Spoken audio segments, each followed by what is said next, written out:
on this side so that they could see the headstone. Go down here.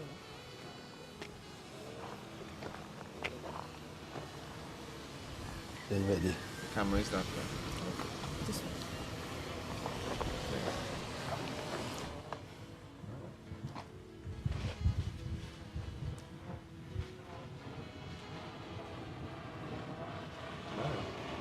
Yes. Good afternoon, everyone.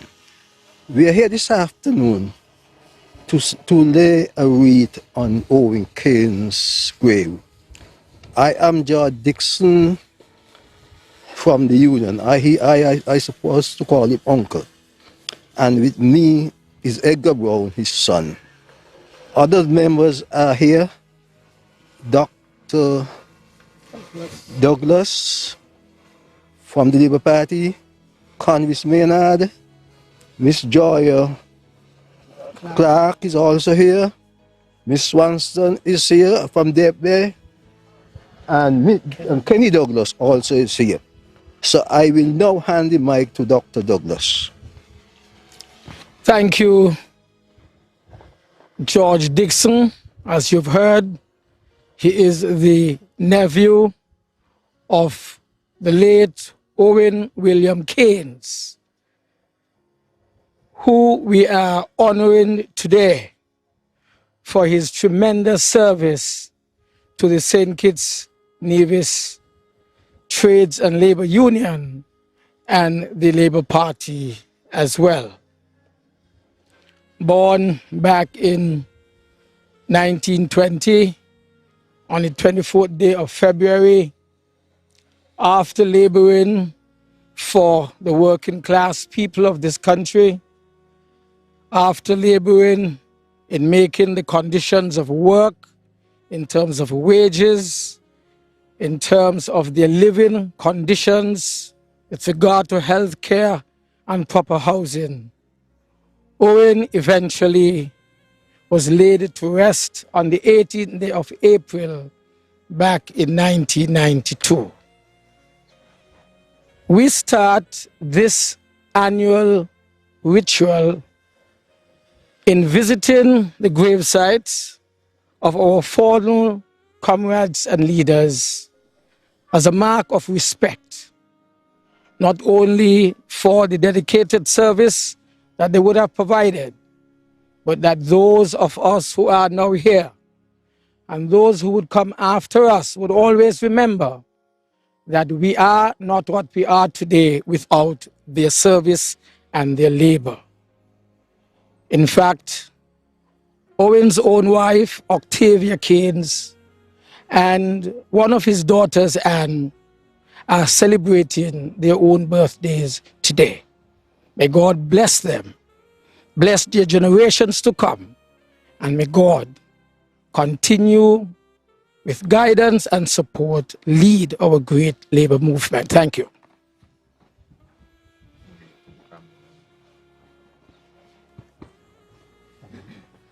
I'm gonna let you.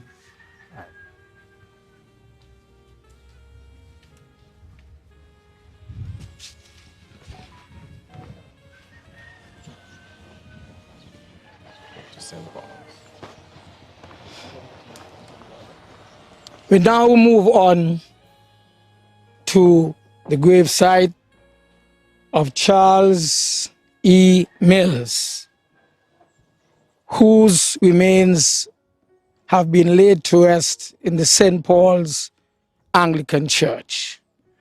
We will make our next stop there. Thank you.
Good afternoon, George Dixon from the Union. We are here in St. Paul Anglican Churchyard to lay a wreath on Charles Mills' grave. He was the party representative for years in this area. So I will now turn the mic to his successor, Mr. Dr. Gomes. Dr. Kenny Douglas. Good afternoon. Thank you very much, George. We are here this afternoon, here at the graveside of Charles Egbert Mills. Charles Egbert Mills was laid to rest in 2007. He was 86 years old when he died. Charles E. Mills did a wonderful job, not just for the people of constituency number 6 that he represented between Sandy Point, Newton Ground and St. Paul's, but he did a wonderful job for the people of the Federation of St. Kitts-Nevis. As a matter of fact, he was an educator. He was the Chief Education Officer. He was the Minister of Education. He was the Minister of Public Works right here in St. Kitts-Nevis. And for that, we pay homage to him for all the hard work and dedication that he did for the people of the Federation. Charles E. Mills was a good man, and because of his foresight, because of his visionary leadership, he was one who helped to transform the education of St. Kitts-Nevis. As a matter of fact, he assists with the transformation of the comprehensive education in the Federation of St. Kitts-Nevis. And so we want to pay homage to him this afternoon. It's unfortunate that his good wife, who celebrated birthday just in March of this year, she celebrated 95 years. We want to say congratulations to her and her family. And for that, we are here by the side of her dear, beloved husband for all the things that he has done for us right here in St. Kitts-Nevis. And we, the leaders of the St. Kitts-Nevis Labour Party, the leaders of St. Kitts-Nevis, we applaud him for everything that he has done, and we pledge to continue the good works of the great leaders of this Federation of St. Kitts-Nevis. Thank you. George, let you read.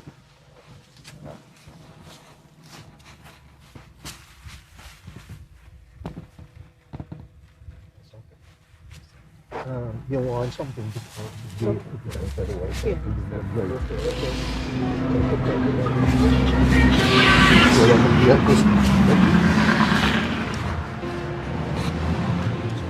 We now move on to St. Peter's Anglican Church, where we continue to pay homage to our fallen heroes. Thank you very much and good afternoon.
for the transformation of education in St. Kitts-Nevis that in 1997, the college located in an area of the former Cunningham complex located on Burden Street in St. Kitts was renamed the Clarence Fitzroy Bryant College, thus applauding Stalwart Bryant, a past Minister of Education. His vision for education saw his introduction to tertiary education as he sought and obtained from the University of West Indies a program that would offer part-time study to Kittitians and Nevisians who wish to pursue studies leading to undergraduate degrees. This education pioneer was instrumental in introducing a teachers training college as well as a technical and vocational college. In tribute, we further recall his revolutionary approach in the field of education in the Federation, which shattered the social and financial barricades which excluded a large number of young people from working class families for a number of years. As a union, we wish to urge our people, including our present and future workers, to see the value of education. It is the foundation that allows us to empower and uplift ourselves in creating opportunities for empowerment, growth, and service. So again today, we salute the late, great Comrade Fitzroy Bryant. May the values of his legacy live on. I now turn over to Parliamentary Representative Dr. Terence True. Thank you, Madam Speaker, Executive Member of the St. Kitts-Nevis Trades and Labor Union. Allow me to recognize a number of persons here with us this afternoon. Our Deputy Prime Minister, the Honorable Dr. Jeffrey Hanley, our Senior Minister, the Honorable Dr. Denzel Douglas, also the Honorable Conris Maynard, the Honorable Samuel Duggins, and also the Ambassador, His Excellency Kenneth Douglas. And allow me also to recognize Ambassador,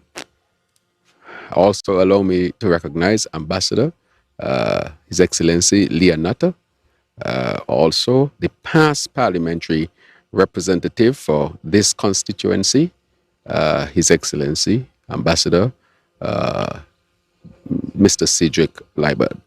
And also here with us is past Ambassador, Parliamentary Representative for Constituency number 3, the Honorable Sam Kunda and his wife, and other members of the executive, members of the St. Peter's branch executive who are here with us, the chairperson, Ms. Avenel, and Mr.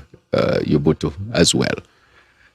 Let me say that our chair for this afternoon looked at the life of our fallen comrade, the Honorable Clarence Fitzroy Bryant, from the perspective of his contribution as Minister of Education during the Bradshaw-led administration. Let me also say that he was also the Minister of Health, something I think that we don't know of him. Normally we think that the Minister of Health at that time might have been Jane France, but this is quite interesting for us to recognize that he helped to usher in the primary healthcare system that we have here in St. Kitts-Nevis. But he was also the parliamentary representative for constituency number 8. He would have done a significant amount of work as a member of the St. Kitts-Nevis Labour Party and St. Kitts-Nevis Trades and Labour Union, in general, the labour movement. In this constituency, he helped to establish the foundation of social transformation and development. And what he has done must never, ever be forgotten. As an organization, the St. Kitts-Nevis Labour Party continues to recognize those who would have contributed significantly to the party's development and, by extension, development of St. Kitts and Nevis. And therefore, he is my predecessor to some extent, and I stand on his shoulders, hoping to accomplish what he would have done, but in a different era. I also want to say that his contribution to St. Kitts and Nevis on a whole has been tremendous, as was outlined as the Minister of Education. And today, I want to say, gives us a tremendous amount of pleasure to some extent, even though it is bittersweet because he's gone, to say that his life was a life of contribution, his life was a life of sacrifice, his life was a life of selflessness, and he would have left the example for all of us to follow.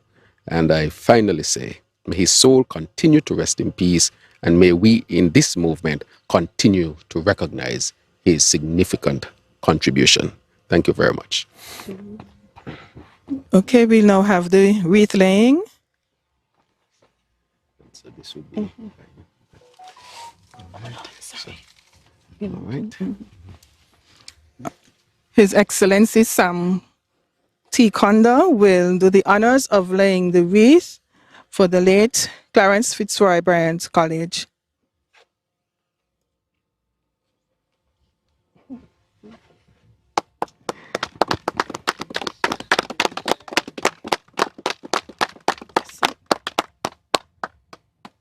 All right, this wraps up this short but significant recognition of the contribution of our fallen comrade, and we now move on to the other grave sites of our fallen comrades at the Springfield Cemetery. So see you all there in just a few minutes. Thank you very much. Thank you.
afternoon, everyone. Once again, we are here at the gravesite of the late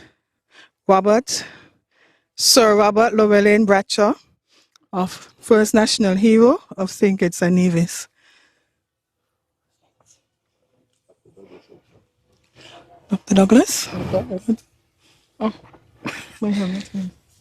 Thank you, Madam Representative of the St. Kitts-Nevis Trades and Labor Union, and also the Vice Secretary of our party, St. Kitts-Nevis Labour Party. May I, of course, recognize our Prime Minister, the Honorable Dr. Terence Drew, the other members of Cabinet who are here with us, the executive officers of the St. Kitts-Nevis Trades and Labor Union, and of course, the chairs, vice chairs, and secretary and CEO of the St. Kitts-Nevis Labour Party. This is yet another stop in our annual visit to the gravesites of those of our leaders of the St. Kitts-Nevis Labour Movement who have gone beyond us to that great beyond. Today, being the 30th day of April, just one day before Labor Day, celebrated in St. Kitts-Nevis, and commonly referred to as the Day of the Workers, we are here to recall to memory and to reaffirm our very strong support of the work that would have been pursued and the achievements made by those of the labor movement who have been before us. We are at the gravesite of none other than the Right Excellent Sir Robert Llewellyn Bradshaw, not only former president of the St. Kitts-Nevis Trades and Labor Union, but also national political leader of the St. Kitts-Nevis Labour Party. He not only served as a member of parliament, in particular in Central Bastille, the constituency where he served at the time of his death back in 1978. Born on the 16th day of September, that day in this country has been officially declared as National Heroes Day to commemorate the birth of this great fallen hero. He not only served as the head of government here in St. Kitts-Nevis and as premier, but he also served in the St. Kitts-Nevis Trades and Labor Union, not only at home here in St. Kitts-Nevis, but in the wider Caribbean region. So he was not only a political giant, pursuing our continued upliftment and graduating eventually to our political independence, but he also, to a large extent, served to ensure that the workers, their rights, what they deserve, having given of their labor in so many different employment situations, that their work and their worth would always be recognized. And so, not only would we have had him as head of government, but participating in a body of labor laws that would have been established to ensure that forever in this country, labor and laboring and workers' rights would be recognized. I am sure today he would be pleased to know that the Minister of Labor here in Central Bastille, the very constituency that he once led, is none other than Honorable Marshall Henderson. And so, as we move from here to the other stops. We are reminded that when we started out in Deep Bay this afternoon, at the gravesite of Owen Keynes, and then we moved on to Charles E. Mills in the St. Paul's Cemetery. These would have been two of the persons who would have served with him. And just coming from the gravesite in St. Peter's Anglican for Clarence Fitzroy Bryant, you would understand that this was the man with whom they all worked and who would have made tangible contributions in the advancement of our people here in St. Kitts-Nevis. And as we follow the ceremony to its very end, finally to that of C.A. Paul Southwell, we would have been able, if we recall our history, that these would have been the men and women with whom he worked. May God continue to bless his soul, and may his offspring, especially Etsu Bradshaw, who is not here with us this afternoon because of illness, but of course his two granddaughters are here, Carla and Amista. I will now pass, of course, the mic and the wreath for you two to lay as we conclude that.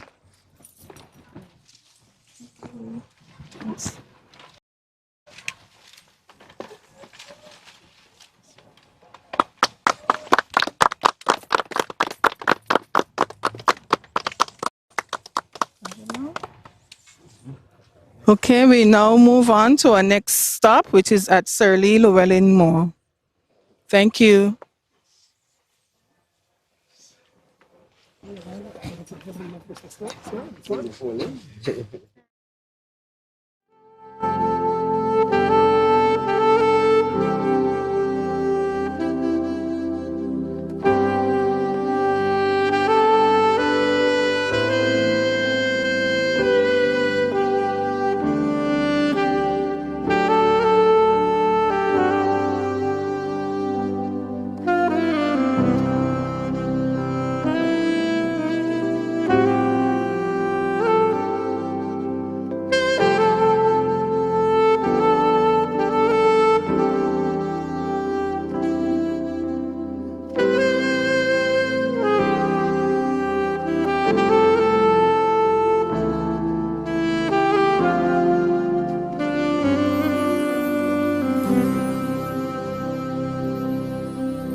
Good afternoon. Here we are at the gravesite of Sir Lee Llewellyn, a fallen comrade of the St. Kitts-Nevis Trade and Labour Union, a stalwart of the St. Kitts-Nevis Labour Party. He was also Premier of St. Christopher and Nevis. We are here this afternoon, as usual, on Labour Day weekend to pay tribute to his work and his contribution to the organizations that he served. I will now turn the mic over to Mr. Samuel Mann, who will give information on his contributions. Thank you. A very pleasant afternoon to all.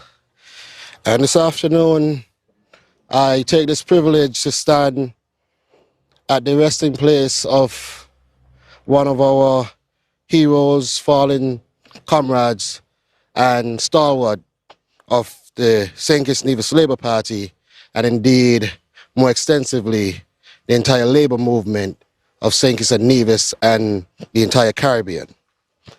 And now, as I reflect on the life of Sir Lee Llewellyn Moore, I am inspired. I am inspired of how great things would have emerged from a place that most people render as insignificant in some cases. We are from the Godwin-Gut halfway tree area.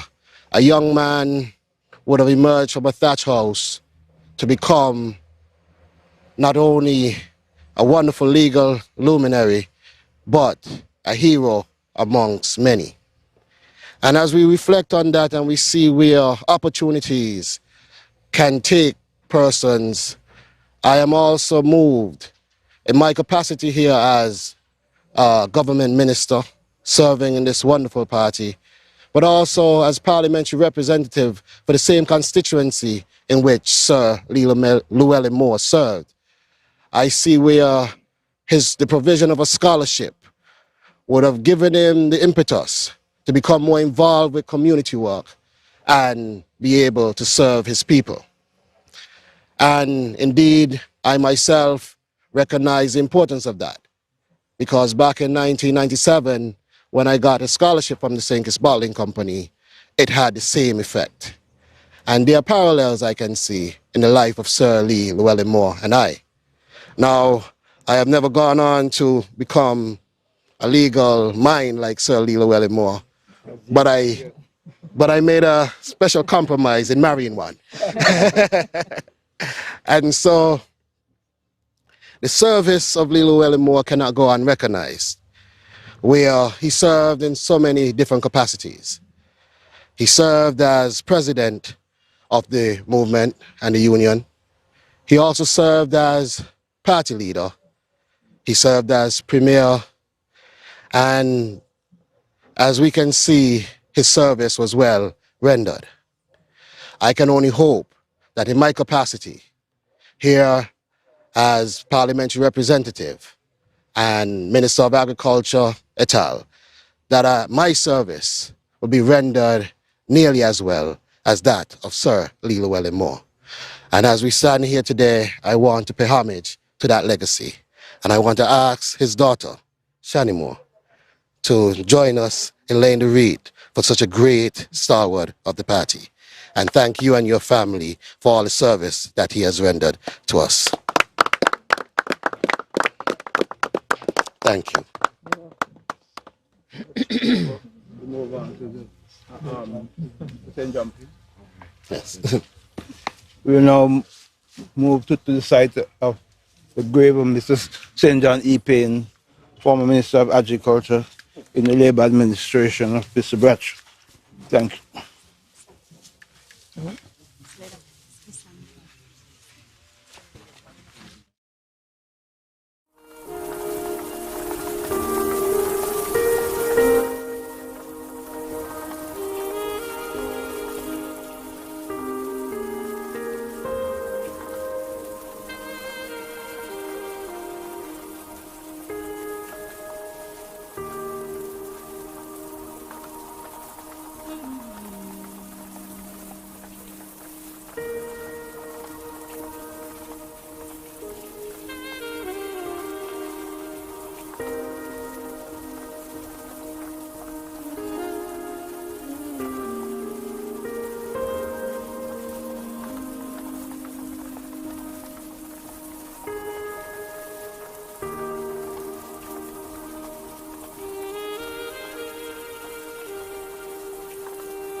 Good afternoon. We are here on our annual pilgrimage to honor the memory of our fallen comrades and to celebrate their achievements. History is the foundation on which any nation is built. And history is what connects the present generation to our ancestors. And so this afternoon, we are here to establish and record that history and to say that we will resist any attempt to deny or rewrite our history. And so we are at the graveside of the late St. John Payne, who carried the portfolios of agriculture, labor, and social security, subject areas that are very critical at this time to our national development. In fact, as we speak, there is minimum wage reform, minimum wage taking place, increasing minimum wage, and social security reform. And agriculture is playing an important role in terms of taking the development agenda forward. And so we want to learn from what St. John Payne, who was the first Minister of Social Security and an excellent Minister of Agriculture who served as CIRO and NACO and played a leading role in the diversification of the economy in the early 70s and made an important contribution to our development. We're here to celebrate those achievements and to pay homage to that contribution. I'll now ask His Excellency Leon Natter, who will speak, who will say a few words on behalf of his St. John Payne, who is now representing the constituency, or is the person who is nominated for the Labour Party to serve in that constituency. I'm making you the representative one. That is quite okay. Thank you, His Excellency Sam Kanda. A pleasant good afternoon to everyone. It is indeed a privilege for me to be here again in the year of 2023 as we celebrate the life of our fallen heroes. We want to acknowledge the service of His Excellency St. John Payne, a loving father, a former minister of government, and also the former parliamentary representative for constituency number 7. His Excellency Sam Kanda has embraced the history and the impact and the service of his life in government. So I really want to recognize what I think is a very invaluable contribution by His Excellency St. John Payne. The story of he was well recruited by many international organizations around the world to apply his trade. But he made a commitment to sink it. He made a commitment to the constituency of number 7. And so he decided to commit himself here for the development of our country and our people. And for that, I want to say thanks to His Excellency St. John Payne for paving the way for people like me to be given a chance to serve at this level. I want to say thanks especially to his son, Garrett Payne, who has blessed and supported my journey thus far. And to the entire Payne family, we want to say thank you for the service of Mr. St. John Payne. May his soul rest in peace. Thank you.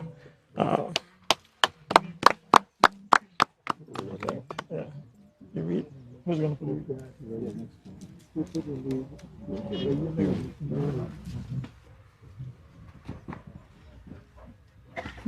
So you're speaking for come down, you know, Nadia. Watch your step.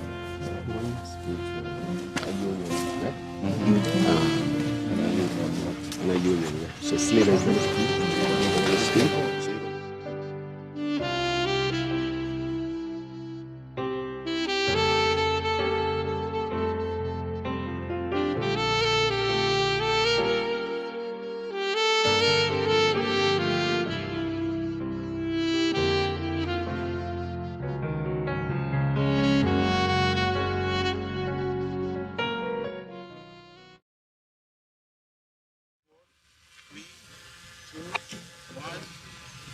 Here we are once again, just a few steps away from the graveside of Miss E. St. John Payne. We are at the graveside of Mr. Joseph O'Flaherty. The staff at the union has always been a small staff. So he was always, as I am there working, we were always friends. He was a good friend of mine. He was also a friend of my father. Today, I have known Fidel, as we call him, as an aggressive trade unionist. He, he agitated very well on behalf of all who he stood to represent. This afternoon, I will hand the mic over to His Excellency Sam Kondo, who will give a few words on his contribution. Thank you. Again, good afternoon. I want to recognize and acknowledge the contribution of Fidel O'Flaherty. Fidel O'Flaherty was a passionate trade unionist. He served the movement well. In fact, he was the understudy to the late Sir Joseph Nathaniel France and succeeded him as the Secretary General of the Trades and Labor Union. We want to thank Fidel. Fidel was always in the thick of things in terms of representation of the workers and also in the wider field of the political agitation. He suffered many challenges by the authorities because of his own style and his own passion and his own commitment. But he did that all in the interest of the country and of the Labour Party. He was a selfless fellow who really served his party, his country well. And so today, as we honor the other stalwarts, we are including Fidel as one who has made an indelible mark and a significant and outstanding contribution to the development of our people.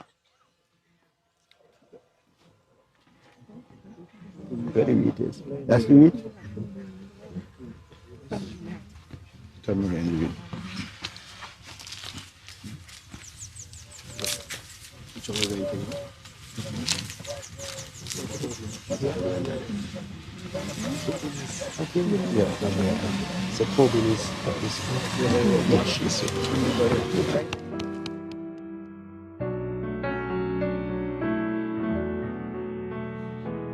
See you there.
Again, we are still within the confines of the Springfield Cemetery, this time at the gravesite of Sir Probin E. Innes, who would have lived from November the 18th, 1936 to March the 12th, 2017.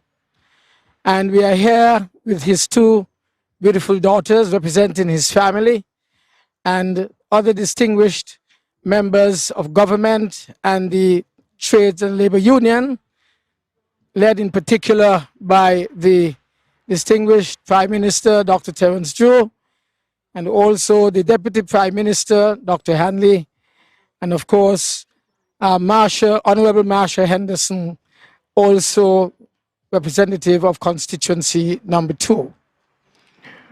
We do this every year for the last few years, visiting this particular gravesite, because Sir Probin, who was not only an ardent advocate of workers' rights, but one who also served in the administration of Sir Robert Llewellyn Bradshaw, and later, of course, became the head of state under the same government leadership of Sir Robert Llewellyn Bradshaw.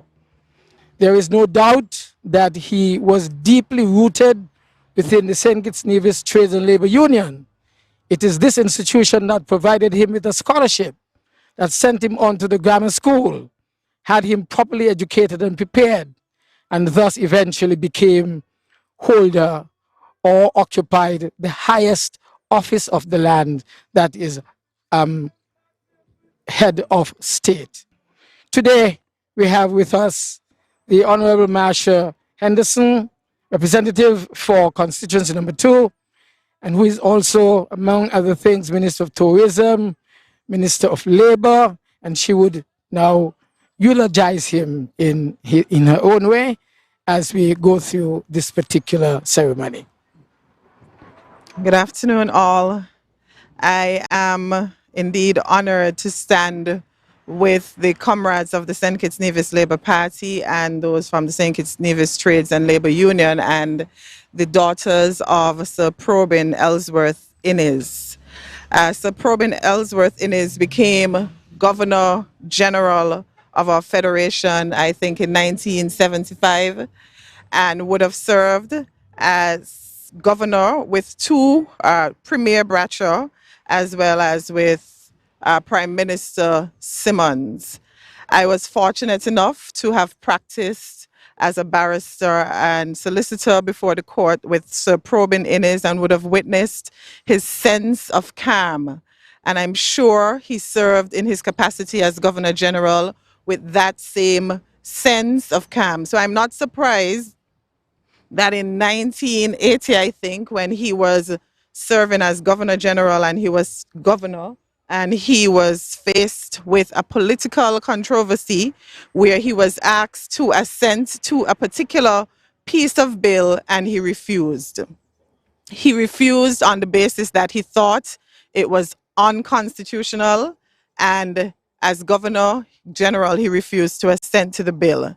The Simmons administration later would have written to the Queen, Elizabeth as she was, and requested his removal as governor from the Federation. Now, Sir Probin took that stand. He was a man of integrity, and he stood on his belief in relation to the unconstitutionality of the bill, and he stood on his principles. This afternoon, I am honored to stand here with his daughters and the members of this great party to pay homage to Sir Probin Innes. He served his country well. Not only did he serve well in the public area, but he served after he left as Governor General. He went on to make his contribution to the heritage and history of this great country, serving as leader in the heritage societies here and working with the Brimstone Hill Society as well. He was an avid church goer and made his contribution there at the Methodist Church as well. And so this afternoon we stand and I salute him. I want to thank his daughters Angela and Marcia for journeying here with us to pay homage to Sir Probin Innes.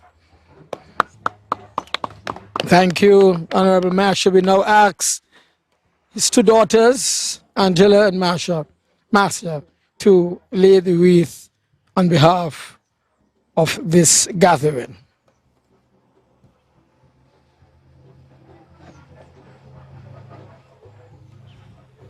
Thank you, Angela. Thank you, Marcia. We now move on to the gravesite of His Excellency Sir Cuthbert Sebastian, former Governor General of St. Kitts-Nevis.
Good afternoon. Once again, we're at the gravesite of our fallen comrades, specifically at the site of Sir Cuthbert Sebastian, who served as Governor General of the Federation of St. Kitts and Nevis, and I dare say he was the longest serving Governor General up to this point.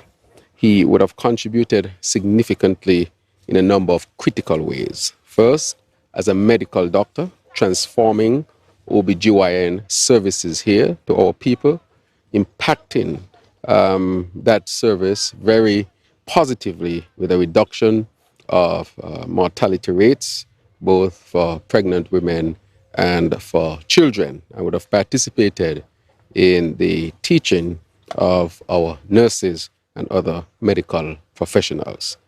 He later went on to become the Labour Party's representative and candidate for constituency number 1, and later he became Governor General, as was mentioned before. His contribution, we in this movement and the country in a whole, we hold in high esteem. And this afternoon we have with us his daughter and his son-in-law. His son-in-law, of course, being a representative for constituency number 4 and a member of the cabinet of St. Kitts-Nevis, the Honorable Minister Samuel Duggins.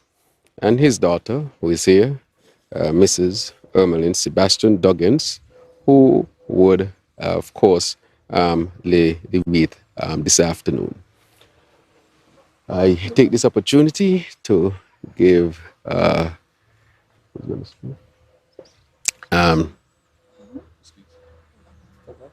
right, so I will give the opportunity, of course, to his son-in-law to say a few words on his legacy and his contribution. Thank you.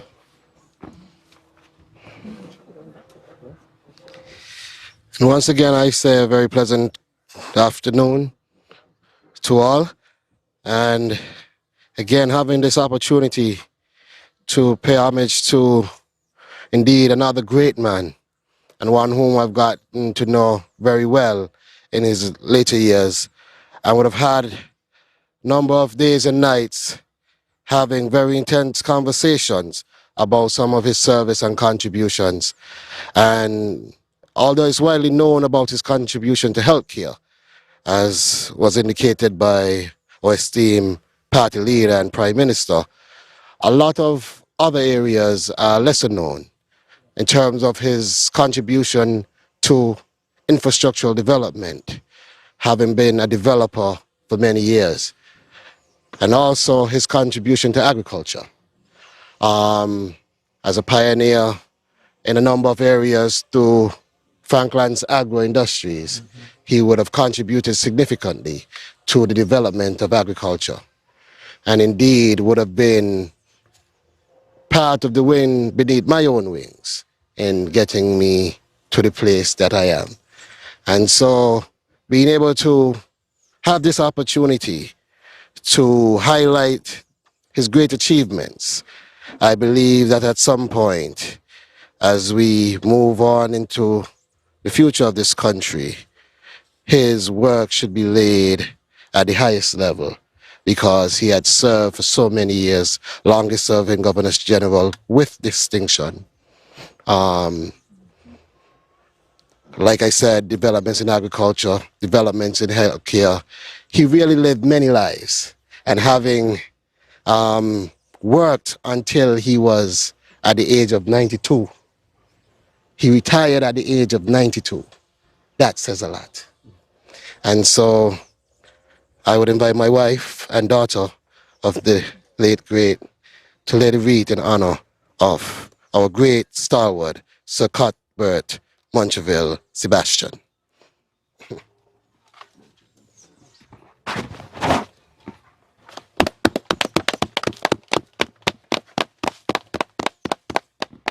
Thank you all very much, and we now move on to the gravesite of one of our another fallen soldier, and I will say Sir Joseph N. France. See you there. So who is the next MC?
Good afternoon again. Here we are.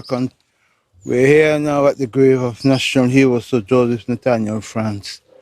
Mr. France, as a member of the Bracha administration, he also served as the General Secretary. As a matter of fact, he is still recorded as the longest serving General Secretary of St. Kitts-Nevis Trades and Labour Union. Mr. France, I've had the privilege for years to work with him. Although he was elected as a government minister, he served as minister without portfolio, and he was based at the St. Kitts-Nevis Trades and Labour Union office as the General Secretary. This afternoon, I will like to pass the mic over to Mr. Congress, the Honorable Congress Maynard, who will do the honor of paying tribute to Sir Joseph. A pleasant good afternoon to all here. It is my distinct pleasure to be able to bring remarks here on behalf of our fallen comrade, stalwart and national hero, Sir Joseph Nathaniel France. In our presence, we have, of course, the leadership of the St. Kitts-Nevis Labour Movement. For the party, we have the Honorable Dr. Terence Drew, Prime Minister and Comrade Leader, Deputy Political Leader, Honorable Jeffrey Hanley.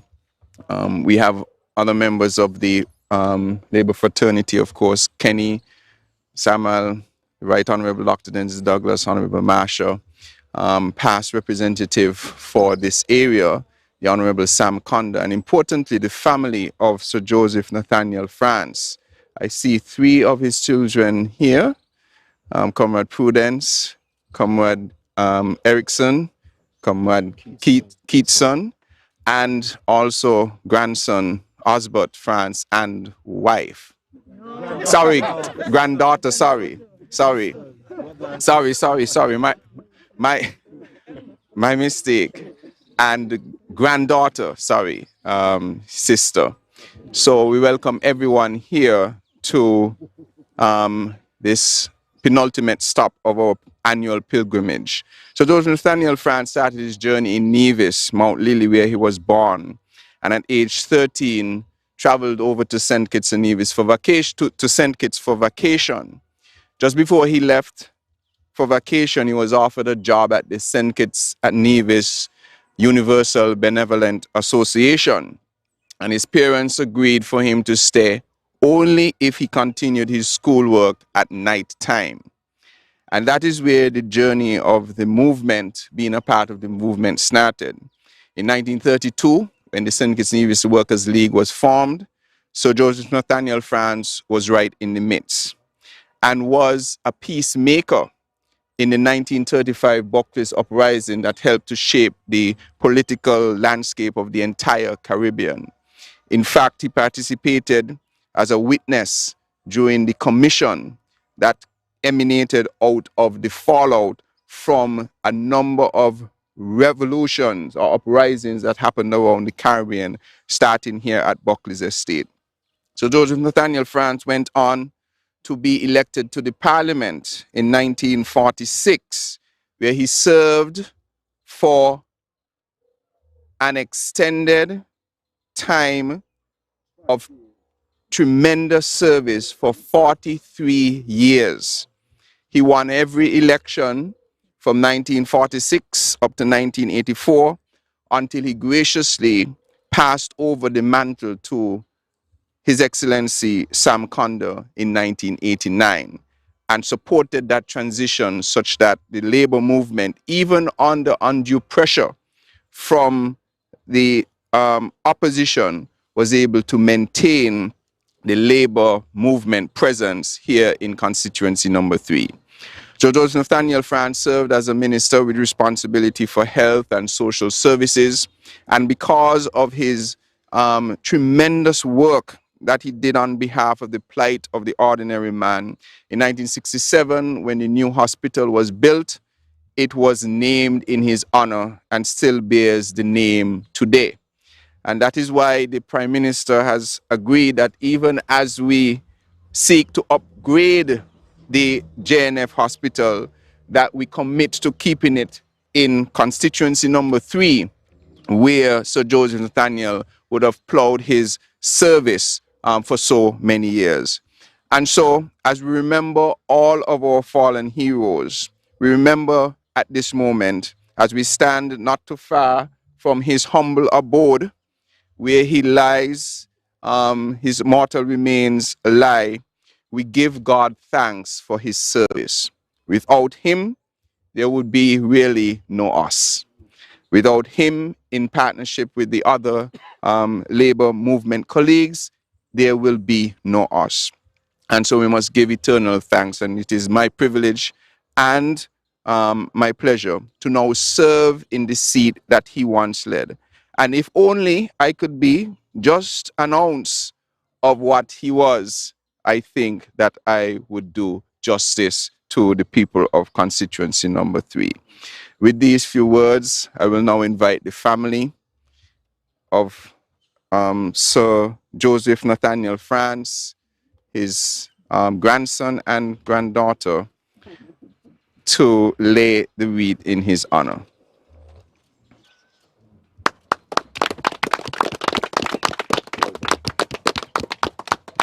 We now move to the graveside of Sir Paul Southwell.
Good afternoon once more. As we go into evening and we come to the end of this annual pilgrimage, we are here at the site of Sir Caleb Azariah, Paul Southwell, who was a part of a tag team of Bradshaw and Southwell. He's now gone, have left us a foundation that we can stand on and build on.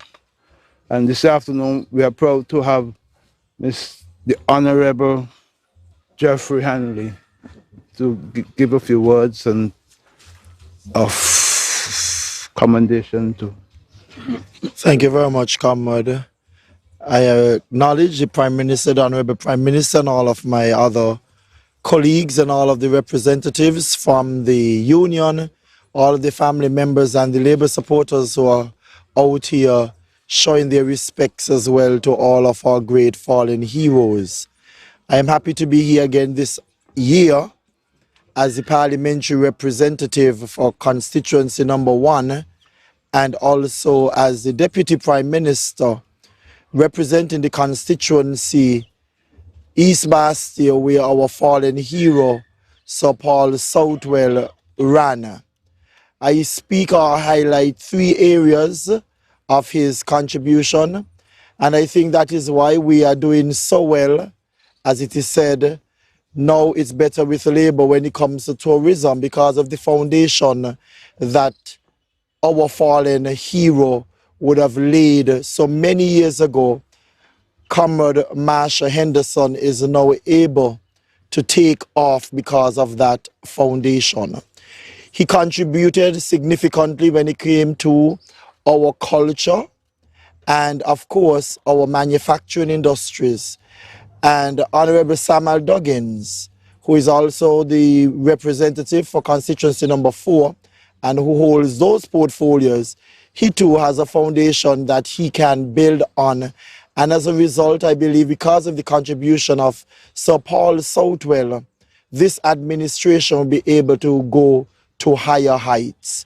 We want to thank his family, in particular, his daughter, who is always supportive. I could imagine how emotional it is for her each time she's here, with not having her other sister with her.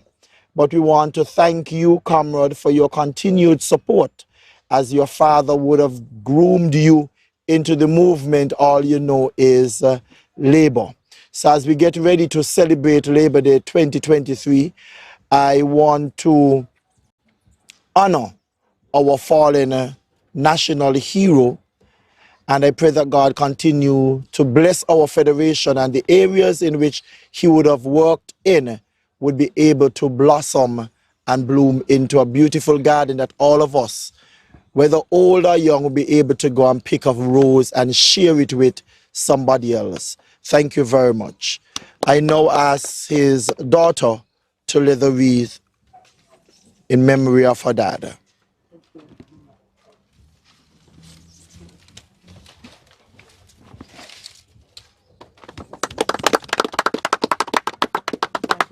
Yes. Here we are now at the end of our celebration and paying tributes to our fallen comrades on this Labor Day weekend. It's an annual pilgrimage. We thank you all for viewing and listening. Have a good Ask him to log on tonight at the meeting, public meeting.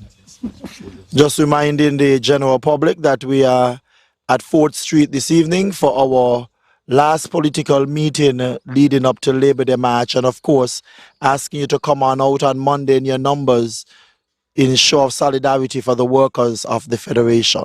See you on 4th Street, 8 o'clock this evening.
you.